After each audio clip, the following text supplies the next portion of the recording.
پیغمبر دا که درته وایم نن د برت شپږ اتیاومه ورځ ده او پرون د وزیر اطلاعات جان محمد اسکزي دغه خبره په ډاګه وکړه چې پاسپورټ به لازمي کوم چې مریضان ته دغه لپاره هم اوس لازمي سولو او د چند کسانو دپاره موږ 50 کروړو د عوامو په شان نوس بدلولی ته په دې والا باندې څه فکر لرې؟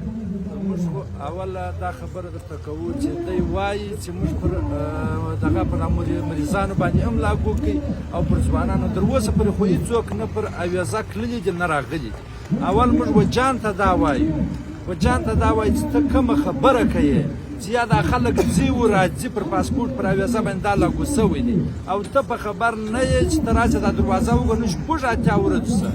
نه څوک پر اویزه او پر پاسپورټ تللي دي نه راغلي. هغه سړی تللی دی چې هغه یا د کابل دی یا د هرات دی یا د کوچ دی یا د لورلایو د کلاسیپلا خلک تللي دي د چمن د ضلع کې یابلا یو سړی هم پر دې دروازه باندې نه پر پاسپورټ تللی دی نه پر اویزه باندې. موږ اطلاع خو دا شته چې د چمن بعضې خلک پر پاسپورټ تګ کړی دي او دغه باقاعده په سوشل میډیا تصویران شریکې دي د چمن پر پاسپورټو باندې. او بله خبره دا ده چې دغه هم اطلاع ده چې کوم خلک ډېر مجبور دي کاروبار لپاره یا کارونه په حساب دي دغه څه پیسې اخیستل کېږي پر دې بارډر باندې د چا څه 60 زره د چا څه 60 زره په دې والا څه فکر لري؟ دا خبره خو بالکل حقیقت لري چې کم ایپایه دلته ولاړه د ایپایې شخصي کسان په بازار کې ولاړ چې 60 زره روپۍ هم ځینې اخیستل 15 زره روپۍ هم ځینې اخیستل هغه مجبوره خلک دی بیوله چې یا کورونه درېوله یا به سخت پساوه هغه خلک دی بیوله چې پر مال روډ باندې به ورته ناست و پر هوټلانو به ایپایې والا خپل شخصي کسان د خپلې علاقې څخه به یې راوستلي وو کښېنولي به 15 زره روپۍ ځینې واخیستلې دونه ټوکن به یې په لاس ورکړي دا ټوکن چې به یې ورښکاره کړي دی لکه اویزه چې ورسره وو.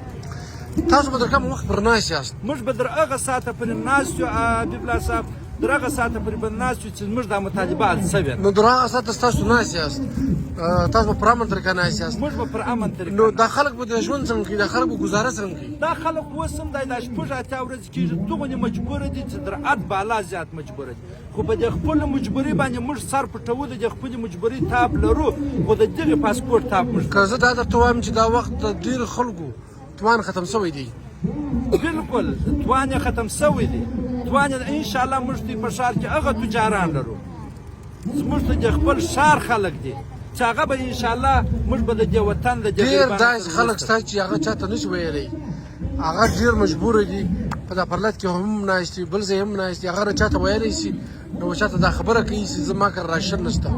هغه دا امید لري چې دغه پرلط به یو رنګ راوي خو د پرلط نن شپږ اتیاومه ورځ ده لا تر اوسه حکومت په دې والا باندې هېڅ اکشن نه دی اخیستی نه یې څه خبره کړې ده. موږ خو اول به هغه خلکو ته وایو چې دی یا به موږ ته نسي ویلی یا د ښار وی چا ته ویلی نسي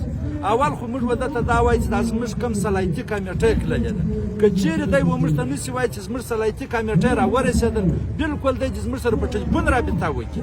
دویمه دا خبره چې شپږ اتیا ورځې زموږ دغه د دې لوږې و د دې تندې تاب لرو خو د پاسپورټ تاب یې موږ نه لرو. بل که دا راته ووایه چې مولانا صاحب تللی دی کابل ته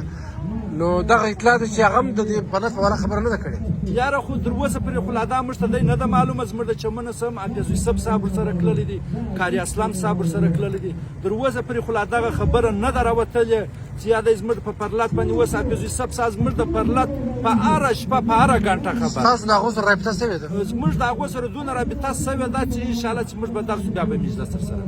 دی چې د کامیابۍ سره مجلس به نه وي سوی دی مجلس یې تر اوسه پورې موږ له نه دی راوتلی. نو ستاسو دا پر امن چې کوم درنه شروع ده